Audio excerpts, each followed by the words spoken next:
بالله من الشيطان الرجيم. بسم الله الرحمن الرحيم. إذا الشمس كورت وإذا النجوم انكدرت وإذا الجبال سيرت وإذا العشار عطلت وإذا الوحوش حشرت وإذا البحار سجرت وإذا النفوس زوجت وإذا الموءودة سئلت بأي ذنب قتلت وإذا الصحف نشرت وإذا السماء كشطت وإذا الجحيم سعرت وإذا الجنة أزلفت علمت نفس ما أحضرت.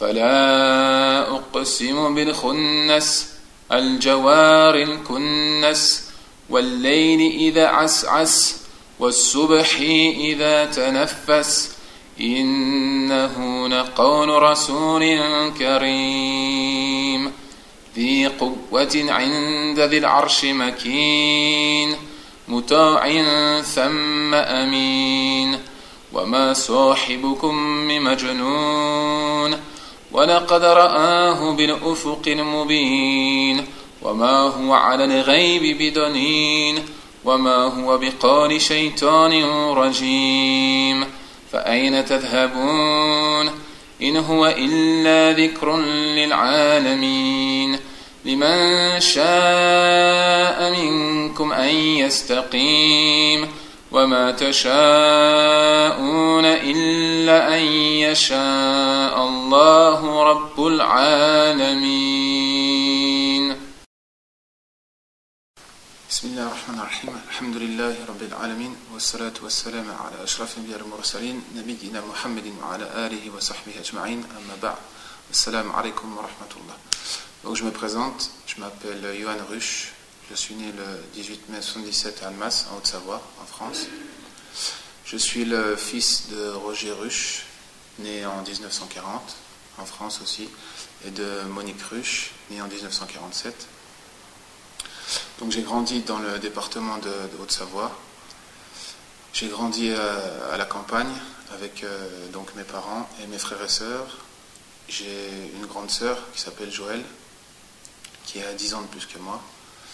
Ensuite, j'ai mon frère Sébastien, qui a 5 ans de plus que moi, et donc moi, le dernier de la famille. Donc je suis le dernier des enfants. Donc j'ai grandi à la campagne, dans une petite ville près d'Annemasse, et j'ai passé toute ma scolarité là-bas, jusqu'au collège, où ensuite je suis parti dans une ville un peu plus grande. Et ensuite, j'ai terminé ma scolarité au lycée à Annemasse pendant 3 années. Donc j'ai grandi dans une famille athée, donc avec mon père et ma mère qui ne croyaient pas en Dieu. Et j'ai été éduqué dans cette non-croyance toute ma vie. Ni mes parents, ni mes frères et sœurs n'étaient chrétiens, par exemple. Et j'ai passé toute mon enfance, toute mon adolescence à la campagne. J'ai eu une enfance, une adolescence heureuse. J'ai été très bien entouré par mes parents. Et, ensuite, je suis allé au lycée et j'ai fini mes études. Ensuite, après, donc j'ai échoué au baccalauréat. Et ensuite, je me suis lancé dans la vie active. J'ai commencé les petits travaux en Suisse. J'ai commencé comme déménageur, par exemple. Ensuite, j'ai travaillé pendant 5 années dans un dépôt de pharmacie. Voilà, jusqu'à mes 23 ans. Mon père a eu un cursus scolaire très restreint, puisqu'à 14 ans, il a commencé à travailler dans le bâtiment. Donc il a commencé à travailler très jeune et il n'est pas allé très loin à l'école. Ensuite ma mère elle était institutrice, donc elle a fait des études un peu plus longues. et elle était institutrice très jeune. Donc mon père travaillait beaucoup donc à l'extérieur de la maison pour subvenir à nos besoins. Et c'est surtout ma mère qui s'est chargée de notre éducation, puisqu'elle était avec nous à l'école et elle était souvent avec nous. Donc ma mère était d'un niveau scolaire plus important ou supérieur à celui de mon père. Et c'est elle qui nous a transmis des bonnes valeurs, comme le fait d'être poli, le fait d'être gentil, le fait de ne pas voler, de ne pas mentir.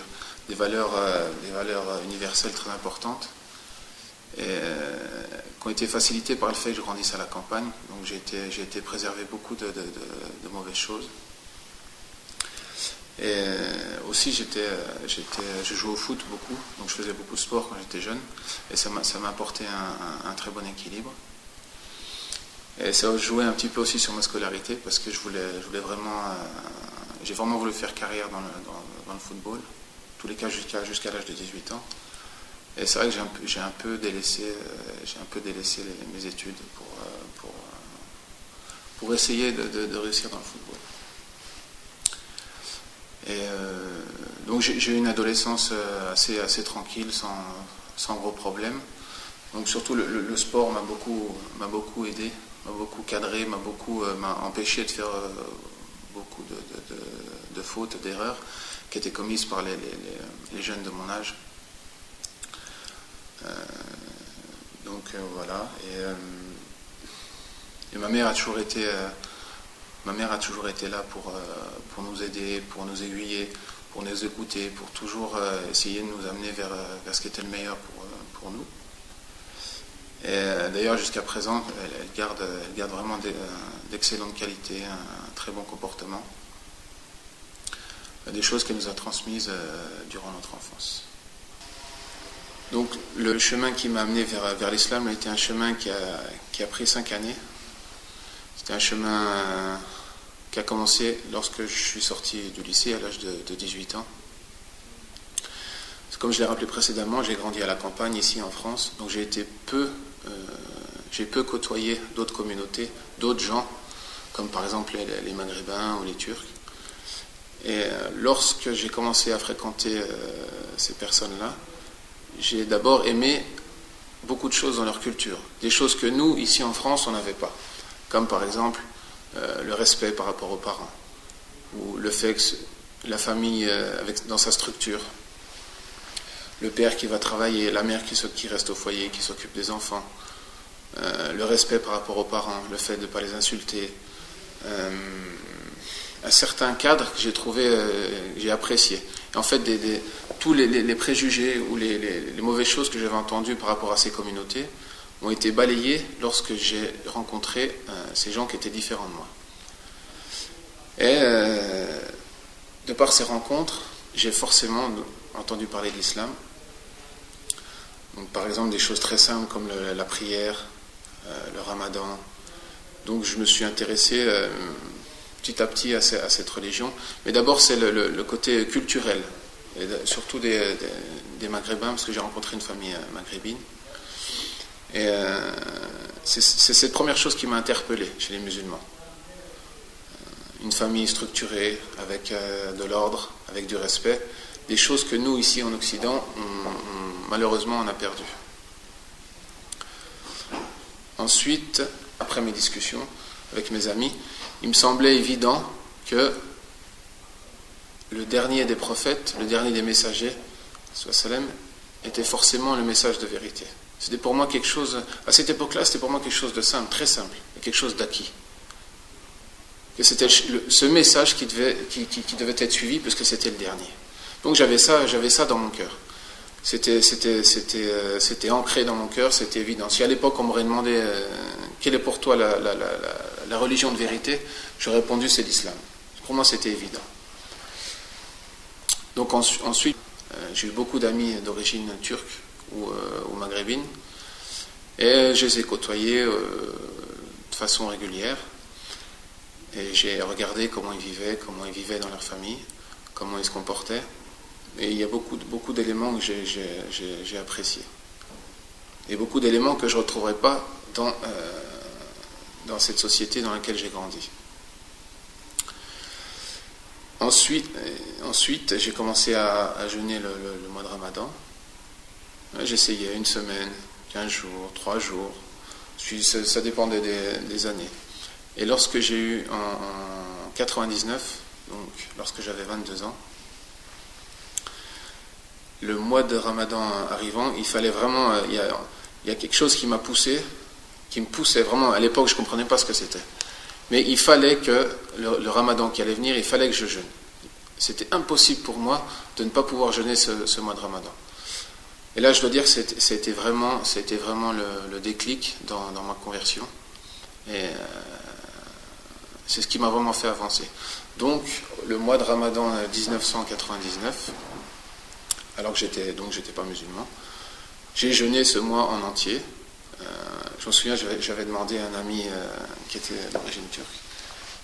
Je lui avais demandé qu'il m'amène les horaires de prière, qu'il m'explique quand est-ce qu'on pouvait manger, quand est-ce qu'on ne pouvait plus manger, etc.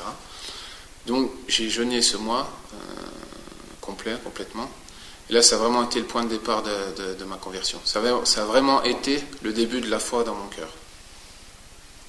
Entre le premier et le dernier jour, j'étais plus la même personne. Et donc ce mois de Ramadan est passé. Et le jour du Eid, je suis parti à la mosquée avec mes amis. J'ai prié à la mosquée. Donc c'était la première fois que j'allais dans une mosquée. Et ensuite, j'ai essayé de chercher, de me poser des questions. C'est là vraiment que j'ai commencé à me poser des questions sur ma vie. Qu'est-ce que je fais sur cette terre? Où est-ce que je vais? À être attentif à la création, à tout ce qu'Allah avait créé. Des choses que j'avais, auxquelles j'étais totalement étrangère pendant 22 ans de ma vie. Moi, à ce moment-là, je me suis posé des questions que je ne m'étais jamais posées auparavant. Des questions très très importantes. Donc par la suite, je suis parti en Suisse. J'ai rencontré quelqu'un dans une mosquée à Genève, quelqu'un qui était converti. Et lui m'a beaucoup apporté, il m'a expliqué les questions que j'avais, les choses que je ne comprenais pas, il me les a expliquées. J'ai lu des livres aussi. Donc j'ai vraiment cherché à approfondir quel était le message de l'islam. Et en 2000, au mois d'août pour être précis, donc je me suis converti à l'islam. Donc j'ai commencé à faire la prière, et le mois de Ramadan, etc. Et j'ai un petit récit ou quelque chose qui me tient à cœur. Donc ce premier Ramadan, donc j'ai jeûné alors que je n'étais pas musulman. Je me souviens, j'étais à mon travail en Suisse, à Genève, et un matin, c'était 7h30 du matin, et j'ai entendu à la radio, donc la radio suisse, qui annonçait que la veille, c'était le 27e jour du Ramadan, et que des millions de musulmans avaient prié à la Mecque. Et lorsque j'ai entendu ça, ça m'a touché. Et j'étais ému parce que j'avais vraiment l'impression d'avoir rien fait. Je me suis dit, mais regarde, les gens ils sont à la Mecque, ils prient, et toi tu es ici, tu n'as pas prié, tu as jeûné, mais j'étais vraiment triste. Et je suis parti de mon plan de travail, l'endroit où je travaillais, je suis parti dans un coin de l'entreprise et j'ai pleuré. Et j'ai pleuré vraiment parce que j'étais triste, j'avais vraiment la sensation d'avoir rien fait. Et le Ramadan d'après, donc une année après, j'étais musulman et j'étais à la Mecque.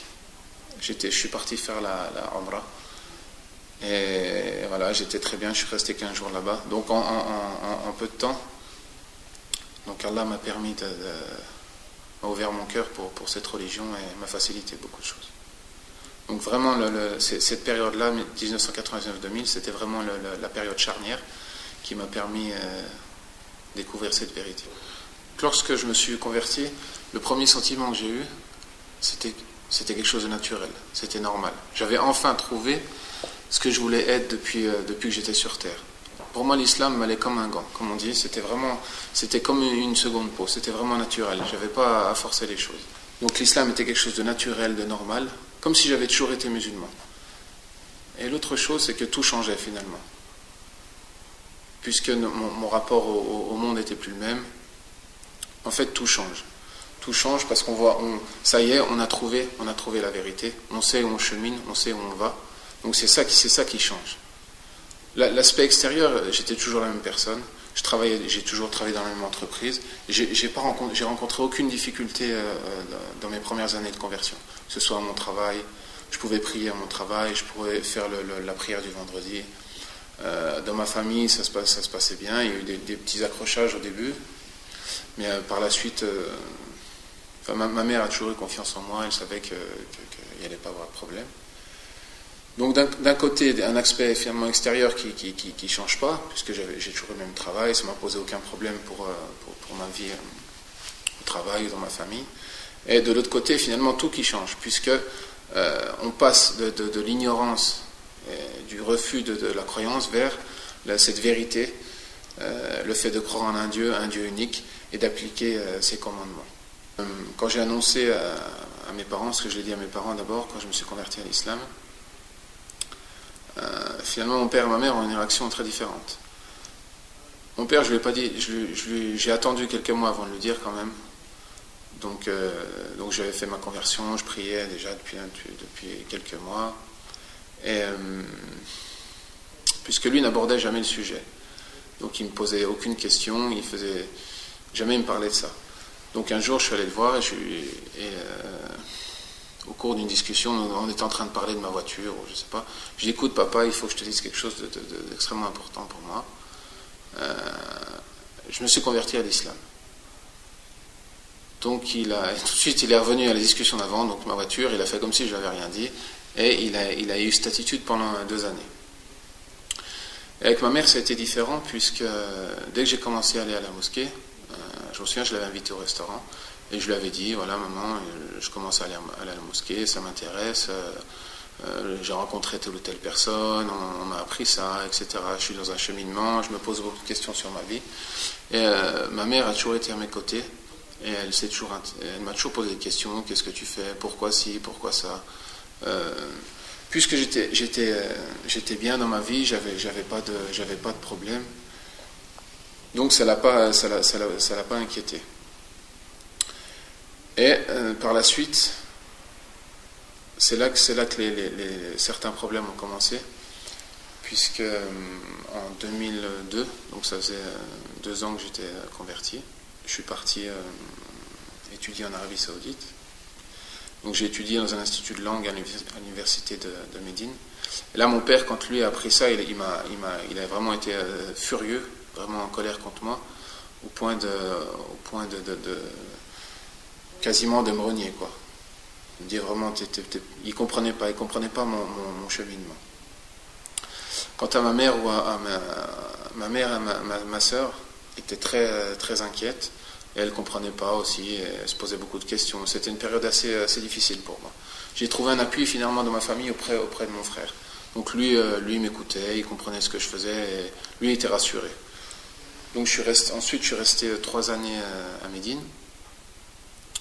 Et c'est vrai que ça a été assez difficile pour mes parents pendant cette période. Aussi avec ma sœur, il y a eu pas mal de tensions, pas mal de discussions, beaucoup de discussions, beaucoup. Et donc je suis revenu en 2005. Donc comme je le rappelais précédemment, je suis parti en septembre 2002, je suis parti en Arabie Saoudite. Donc, puisque j'avais été accepté à l'université islamique de Médine, j'ai suivi le cursus classique. En fait, je suis rentré à l'Institut de langue, où j'ai étudié pendant 3 années. Donc j'ai fait les 4 niveaux de l'Institut de langue. Et pendant ces 3 années, j'ai rencontré bien évidemment beaucoup de frères, beaucoup de musulmans qui venaient du monde entier, puisqu'à l'Institut de langue, on était 110 nationalités différentes. Donc j'ai pu côtoyer beaucoup de musulmans. J'ai pu aussi rencontrer des savants, beaucoup de savants, comme par exemple le Cheikh Al-Abad ou le Cheikh Shanqiti à Médine. Et j'ai été très, très touché, très impressionné par leur comportement. des gens qui avaient beaucoup de science, et qui étaient très respectueux, des gens humbles. Et vraiment là-bas, donc là-bas j'ai vraiment trouvé l'islam simple finalement, très simple, et une vision bien différente de celle qu'on veut nous donner ici en Occident. Par exemple, avant que je parte donc en Arabie, j'avais lu un article dans Le Monde, un journal très réputé en France. Ils avaient fait un reportage sur cette université. Vraiment, il la décrivait comme, je me souviens la formule, le chaudron de l'islamisme. Et en fait, là-bas, j'ai trouvé bien entendu le contraire de ça.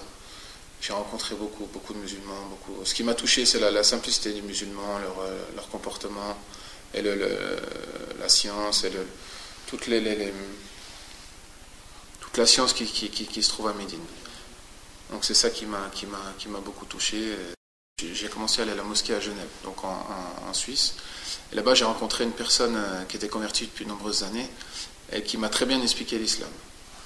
Donc pour moi, dès le départ, l'islam a été simple, toujours très simple, commençant par la croyance, les bonnes œuvres, le comportement. Mais vraiment, j'ai rencontré aucune difficulté dans l'apprentissage de l'islam. Et c'est des choses que j'ai retrouvées en Arabie aussi. Vraiment, j'ai toujours su faire la différence entre l'islam, donc ce que dit Allah et son prophète, salam, et les musulmans. Parce que malheureusement, on vit une époque assez difficile, où beaucoup de musulmans font beaucoup d'erreurs, beaucoup de péchés. On est vraiment une communauté, malheureusement, qui a un peu le genou à terre. Et heureusement, moi je remercie Allah parce qu'il m'a fait comprendre, de prendre comme exemple, de prendre comme source, de toujours prendre comme référence le prophète sallallahu. Le prophète, les compagnons, les générations qui ont suivi les compagnons. Et lorsqu'on a comme référence ces gens-là, on ne peut pas être malheureux, on ne peut pas être mal guidé, on ne peut pas être tombé dans l'erreur. Donc c'est ce qui m'a permis de faire beaucoup de différence avec les musulmans. Les gens qui ne sont pas musulmans, ils regardent l'islam à travers les musulmans. Et parfois on est choqué, on est triste quand on voit notre comportement.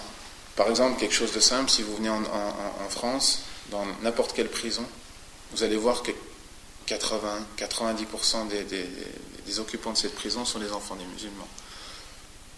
Donc c'est malheureux, c'est triste, et ce sont des choses qui doivent nous faire réfléchir et voir que notre communauté, à l'heure où on parle, dans notre époque, s'est beaucoup éloignée des enseignements du prophète sallallahu alayhi wa sallam. Donc c'est ça notre grave erreur aujourd'hui, c'est de nous éloigner des ordres d'Allah et de son prophète, et de tomber dans ce qu'ils nous ont interdit, et de plus suivre ce modèle. Et c'est vraiment ça, et de ne pas le mettre en pratique. C'est vraiment les erreurs que je devrais trouver dans cette communauté. Après, suivant les origines, suivant les coutumes, il y a beaucoup d'erreurs, des choses qui sont contraires à l'islam, mais le fait de regarder dans le Coran, dans la Sunna, dès qu'on a une question, dès qu'on veut faire quelque chose, en fait, ça nous éloigne d'être touché par ces comportements, et de peut-être d'être touché par les doutes, ou de ne pas bien comprendre. Donc, en fait, alhamdoulilah, je fais la différence entre l'acte d'un musulman. Pour poser un acte, je regarde est-ce qu'il est conforme au Kitab et la Sunna. C'est ça la base. Et voilà. Et c'est vrai qu'il y a beaucoup de choses négatives dans notre communauté, mais il y a aussi beaucoup de choses qui vont bien, beaucoup de choses qui nous réjouissent. Et à l'heure où le monde va mal, où finalement les gens ne croient pas, les gens ne font pas le bien, les gens sont égoïstes, les gens rejettent cette vérité, les gens rejettent cette lumière qu'est l'islam. Donc il y a quand même beaucoup de gens qui avancent, beaucoup de gens qui sont pieux, beaucoup de gens qui font les bonnes œuvres. Et le musulman, où qu'il soit, il rayonne. Et il doit rayonner. Et dans cette société, on le voit, les gens qui pratiquent, les gens qui sont soumis à Dieu sont des exemples. Donc c'est vrai qu'il y a certaines choses qui sont mauvaises, mais il y a beaucoup de bien dans cette communauté. Et finalement, tout est logique. J'ai rencontré vraiment aucune difficulté pour la compréhension de l'islam. Tout est simple. Vraiment, tout est simple.